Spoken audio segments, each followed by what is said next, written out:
My dear friends, in the first reading, the setting is that Job calls to God and says, "Where are you, God?" You know the story of Job, we all know. It's not a story, not a historical account, it's like a story with a meaning, with lot of insights about life, the wisdom of God being revealed to us. And so Job is like a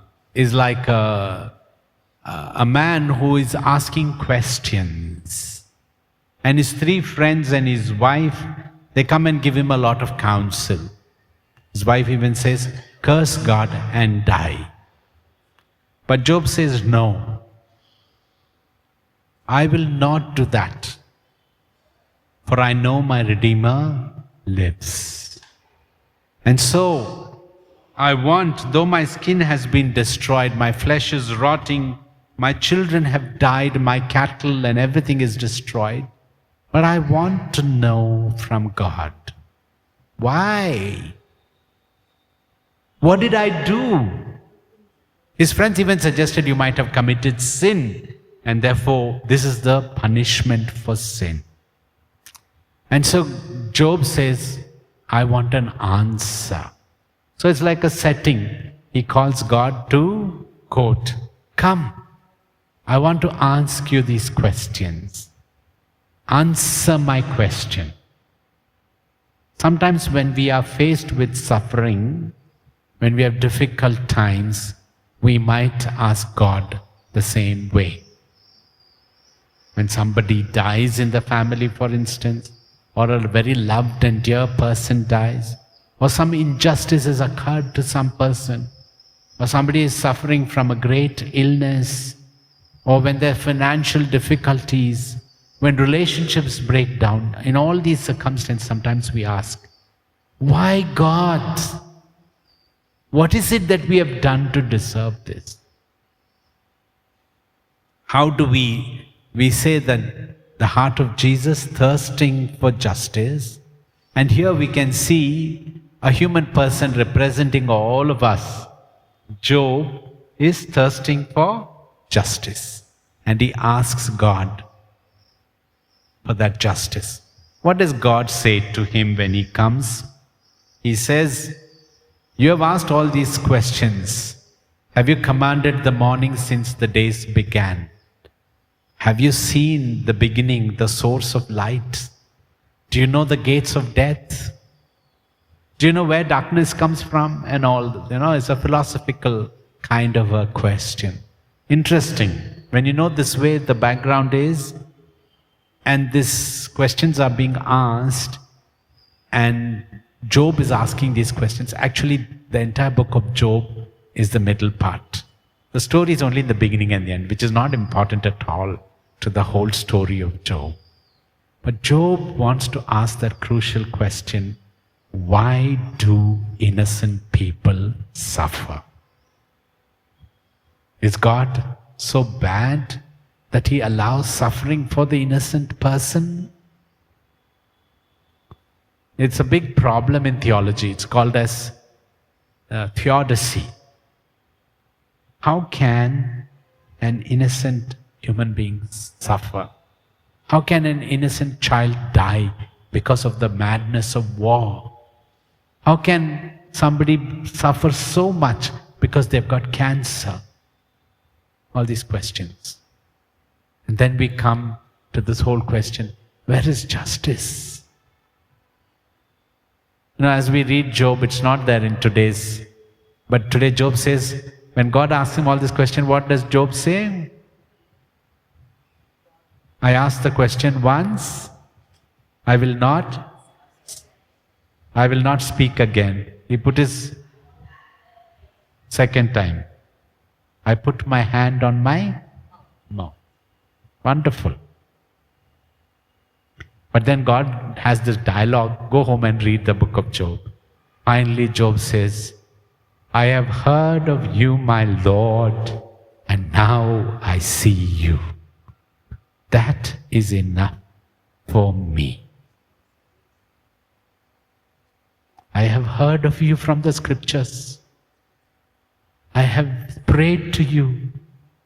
And now I see you and no more question. That's enough for me.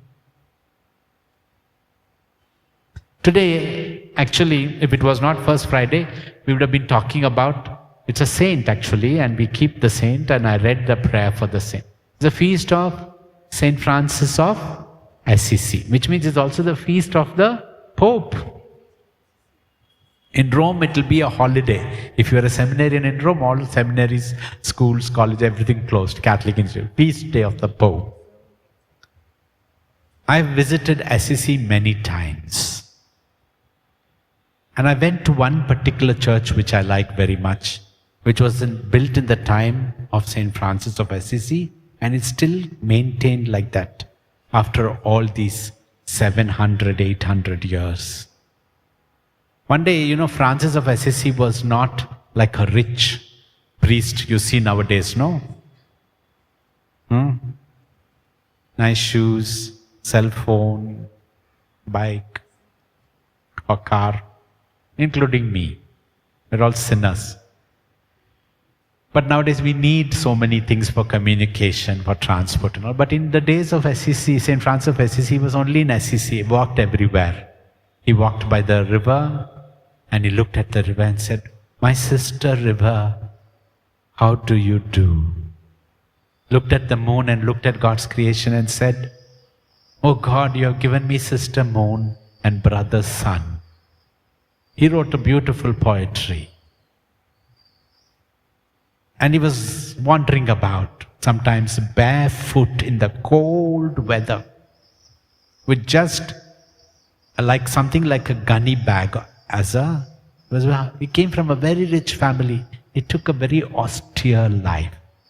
Very little food, depending on God's providence for everything. And then he met a leper one day on the road. The leper was ringing the bell.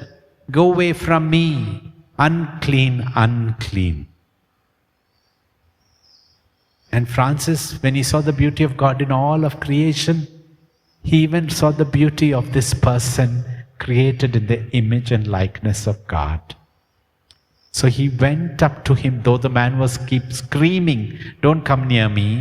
He went up to him, he embraced him and kissed him. Then he found so many lepers were there and nobody was caring for them. So he built a little hospital, like an infirmary. Dug from under the ground, built a little wall from the ground and made a little infirmary, and slightly on the first floor, a little church. Now all these lepers were kept in that infirmary, and many a times, often, Francis used to go there, spend days, caring for them, dressing their wounds. There was no cure for leprosy those days. And treating them and praying with them in the chapel. Francis of Assisi said, "I'm not worthy to be a priest. I'm not worthy." And remained a brother all his life. You want to see the justice of God? Be the justice of God to those people who are suffering. This is the craving of the heart of Jesus. Jesus is craving to bring justice for those who are oppressed, deprived, hungry, poor. Francis personified that justice. We can be all like Job and ask, "Where is justice for me?" But when we meet God, we'll be left without an answer. I will not ask. I keep my hand on my mouth. I can't ask. But we can implement the justice of God. We can be merciful like Jesus, compassionate and kind. So on this day, if you want to meditate on the justice of Jesus, what would you do?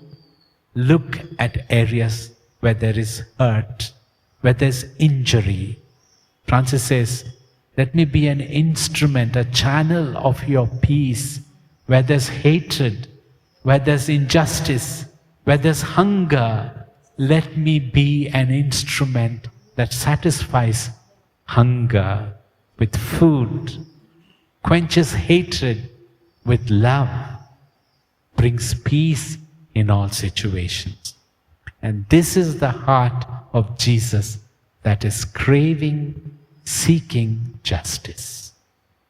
If we depend on justice, we will all be, like the gospel said, no mercy. We will all be condemned. But God's justice, Pope Francis says, His justice is His mercy. He's a God who opened His arms and bled to death for you and me, so that in spite of us rejecting Him, in spite of being against Him, we will be saved. That means, if you had read the antiphon from the Alleluia, it says, harden not your hearts. Today we are called to conversion.